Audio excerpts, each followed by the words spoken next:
I'm TJ Dinzer from Shacknews. Ben Fisher, I'm head of design at Rebellion. And we've gotten to play a little bit of this today. For those who haven't, can you give them like the top idea of what Atomfall is all about? Sure.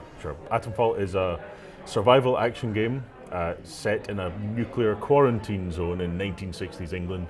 The player wakes up in this quarantine zone and doesn't know who they are or why they're in this situation. They have to piece together an understanding of the world as they explore. If you've followed video game like discussion over the last few years, like people have been crying out for like a post-apocalyptic UK game for a pretty long time because it's a pretty sparse offering right now. Like there's ZombiU and not much else. Sure. How did the team approach building a UK post-apocalypse? Well, in this case, the initial idea came from Jason Kingsley, one of the founders and owners of Rebellion.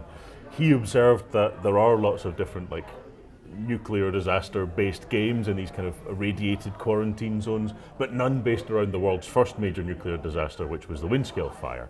So we had this idea and combined it with the creative problem of like Rebellion house style. Like how do you combine these two? The setting and the sorts of games that Rebellion is known for. And the specific details of the game kind of emerged and developed over time with that as a start point. One thing that we value strongly is a sense of freedom in your objectives and how you achieve them.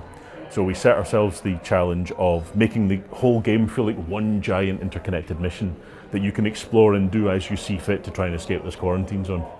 And as we were out there playing in the preview today, people had very different experiences as we were going through it. Like myself, I ended up running into this note that led me to a lady in a bunker that wanted me to help get power onto the bunker.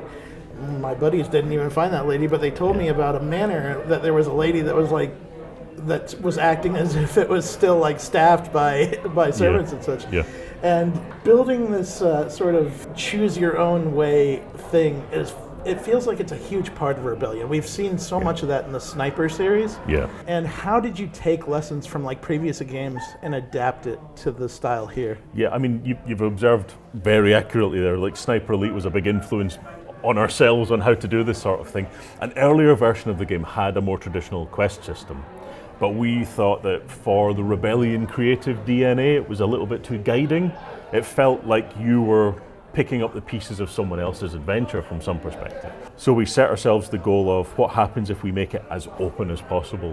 What if we give the player this completely open sandbox and then just have faith that they will find routes through the game, that they'll start to piece together these leads?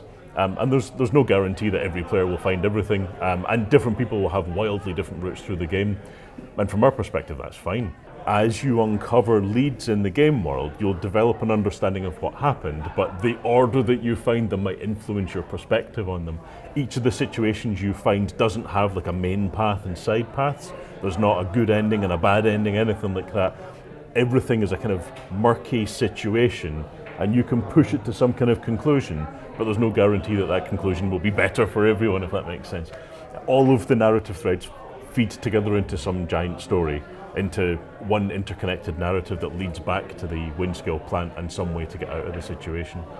So it really was leaning into that Rebellion creative DNA and then just finding out what happens, like having faith and hoping that players would have different experiences. So I'm really happy to see that people have been having such different experiences today. Speaking to the survival nature of this game, it is not easy. Like if you run into combat against a group of people, it's pretty hard to fight all of them at once. And I died a few times just trying to get my legs under me. And how did you all go about designing the difficulty and the challenges that come with this type of game? Sure. Well, there's two answers to that question.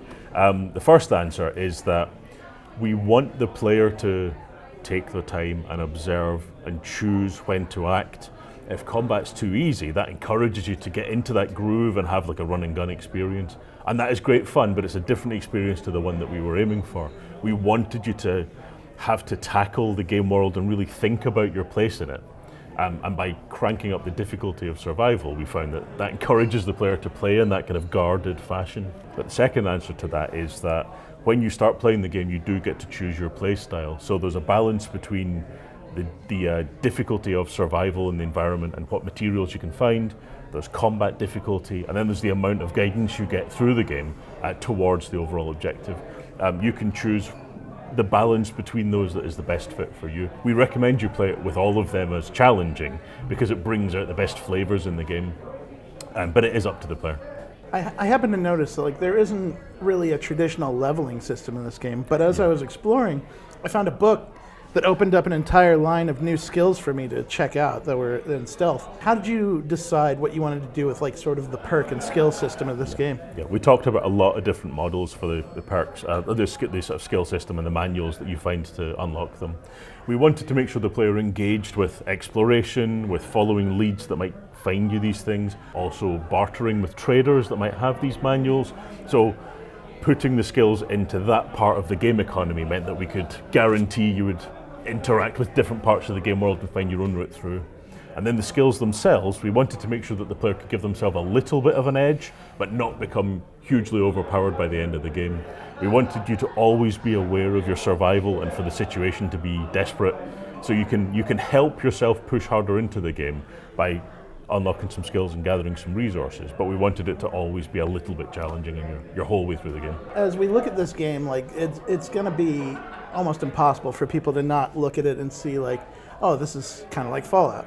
And how do you respond to the notion of people seeing it as like your version of a Fallout game? Sure. I mean, that was definitely one of the influences and reference points for the game. And all of the games in that kind of quarantine genre, that post-nuclear genre, influenced the game in some respect. What's different to something like Fallout is that our game is one densely interconnected story. Your total play time will be like 20 hours plus or minus 5 hours, depending on how you play, kind of thing. That it's one story, and we wanted the player to have all of that story in mind as they have a playthrough. You can play through again and get a very different experience of routes through the game, but we wanted it to be that more concentrated experience.